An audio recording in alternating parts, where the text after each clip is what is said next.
बना दिया, अल्लाह ने रौ लिखा कुरान में, नबी को रहमतुल लिल आलमीन बना दिया। अल्लाह ने जा लिखा कुरान में, नबी को जाहिद बना दिया। अल्लाह ने सिन लिखा कुरान में, नबी को सिराजम मुनीर बना दिया। अल्लाह ने शिन लिखा कुरान में, नबी को शाकिर बना दिया। अल्लाह ने सौद लिखा कुरान में, नबी को साबिर बना दिया। अल्लाह ने ज़ौद लिखा कुरान में, नबी को ज़ामिर बना दिया। अल्लाह ने अल लिखा कुरान में, नबी को आबिद बना दिया। अल्लाह ने गैल लिखा कुरान में, नबी को गुयूर बना दिया। अल्लाह ने फा लिखा कुरान में, नबी को फतहुल मक्का बना दिया। अल्लाह ने क़ाफ लिखा कुरान में, नबी को कवी बना दिया। अल्लाह ने काफ लिखा कुरान में, नबी को करीम बना दिया। अल्लाह ने लाम लिखा कुरान में, नबी को लाइक बना दिया। अल्लाह ने नून लिखा कुरान में, नबी को नज़ीर बना दिया। अल्लाह ने मीम लिखा कुरान में, नबी को मसीह बना दिया। अल्लाह ने हा लिखा कुरान में, नबी को हादी बना दिया। अल्लाह ने वाव लिखा कुरान में, नबी को वाइज बना दिया। अल्लाह ने हा लिखा कुरान में, नबी को हादी बना दिया। अरे अल्लाह ने या लिखा कुरान में, नबी को यासीन बना दिया। এটাই হলো আমার নবীর শান। তিনি শান বর্ণনা করে কখনো শেষ করা যাবে না। শের শাইর একসাথে কতটা শের নিয়েছেন আলিফ থেকে ইয়া পর্যন্ত, এমন ভাবে তারা যেভাবে শের বর্ণনা করেন অনেকক্ষণ ধরে বর্ণনা করা যাবে, তাও শেষ হবে না। কারণ হুজুর সাল্লাল্লাহু আলাইহি ওয়াসাল্লামের শান কি আমাদের মতো? হুজুর সাল্লাল্লাহু আলাইহি ওয়াসাল্লামের মরণ কি আমাদের মতো হবে? কিরকম হয়েছিল হুজুর সাল্লাল্লাহু আলাইহি ওয়াসাল্লামের মরণ?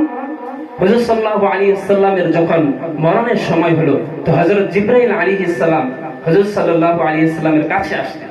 কাছে এসে জিজ্ঞেস করলেন, হুজুর আপনি কেমন আছেন? কারণ আল্লাহ জিজ্ঞেস করেছে আপনি কেমন আছেন, আল্লাহ সব জানেন, তারপরেও তিনি জিজ্ঞেস করেছেন আপনি কেমন আছেন, আপনার মুখ থেকে জানতে চান। তো হুজুর সাল্লাল্লাহু আলাইহি ওয়াসাল্লাম বললেন, আমি বড়ই কষ্টের ভিতরে আছি, বড়ই অসুস্থর ভিতরে আছি। তো তখন হযরত জিবরাইল আলাইহিস সালাম বললেন, হুজুর আমার সাথে আজ একজন নতুন ফেরেশতা এসেছে, যে ফেরেশতা কোনো মানুষের কাছে আসার জন্য কোনোদিন অনুমতি চায় না, আর কোনোদিন অনুমতি চাইবেও না, শুধু আপনার কাছে আসার জন্য অনুমতি চায়। তখন হুজুর সাল্লাল্লাহু আলাইহি ওয়াসাল্লাম বললেন, কে? বলেন মালাকুল মউত।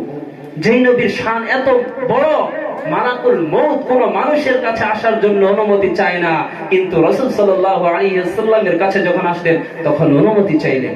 তেমন ভাবে রাসূল সাল্লাল্লাহু আলাইহি ওয়াসাল্লামের শান দেখেন, যখন গোসল মোবারকের সময় রাসূল সাল্লাল্লাহু আলাইহি ওয়াসাল্লামের যখন গোসল মোবারকের সময় হলো, তো সাহাবী কেরাম চিন্তা করতে লাগলেন এবং পরস্পর আলোচনা করতে লাগলেন যে রাসূল সাল্লাল্লাহু আলাইহি ওয়াসাল্লামকে যেমন ভাবে আমাদেরকে গোসল দেওয়া হয় সেইভাবে কি গোসল দেওয়া হবে, নাকি তার থেকে কোনো ভিন্ন রকমের দেওয়া হবে।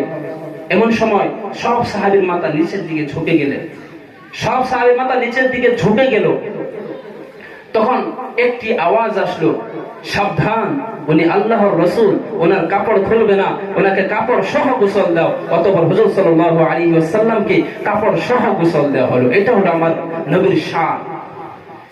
যেই নবীর ব্যাপারে আল্লাহ রাব্বুল আলামিন কুরআনুল কারীমের মধ্যে বলেন, বিভিন্ন জায়গায় রাসূল সাল্লাল্লাহু আলাইহি ওয়াসাল্লামের প্রশংসা, কোথাও বললেন ওয়া ইন্নাকা লাআলা খুলুকিন আযীম, ও নবী আপনার চরিত্রটা গোটা বিশ্বের জন্য মডেল বানিয়ে দিয়েছি।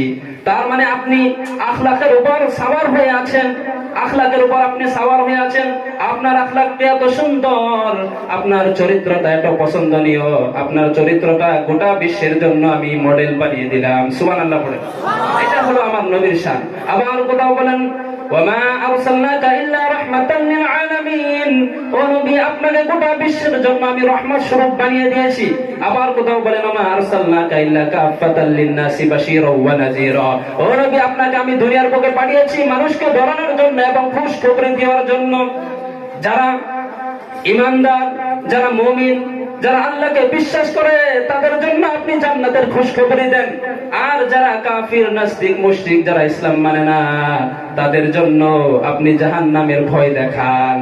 রাসূল সাল্লাল্লাহু আলাইহি ওয়াসাল্লামের শান, তিনার শান বর্ণনা করে কখনো শেষ করা যাবে না। এটা এমন হাস্তি, যে হাস্তির বর্ণনা করে কখনো শেষ করা যেতে পারে না। রাসূল সাল্লাল্লাহু আলাইহি ওয়াসাল্লামের পুরো জীবনীটা আমাদের মাঝে এখনো উপস্থিত আছে বিভিন্ন কিতাবের মধ্যে। সিরাতের কিতাব যখন পড়বেন, রাসূল সাল্লাল্লাহু আলাইহি ওয়াসাল্লামের শুরু থেকে নিয়ে শেষ পর্যন্ত আপনি সব বস্তু দেখতে পারবেন, যে কখন কি হয়েছিল, কয় বছর বয়সে রাসূল সাল্লাল্লাহু আলাইহি ওয়াসাল্লাম মিরাজে গিয়েছিলেন, কত বছর বয়সে জন্মগ্রহণ করেন, কত বছর বয়সে তিনার আম্মু মারা যান, সব কিছু সেখানে আছে। তো আমরা এই রাসূলের প্রতি একবার সবাই মন থেকে ভালোবাসা দিয়ে মনকে উজাড় করে বলি সাল্লাল্লাহু আলাইহি ওয়াসাল্লাম।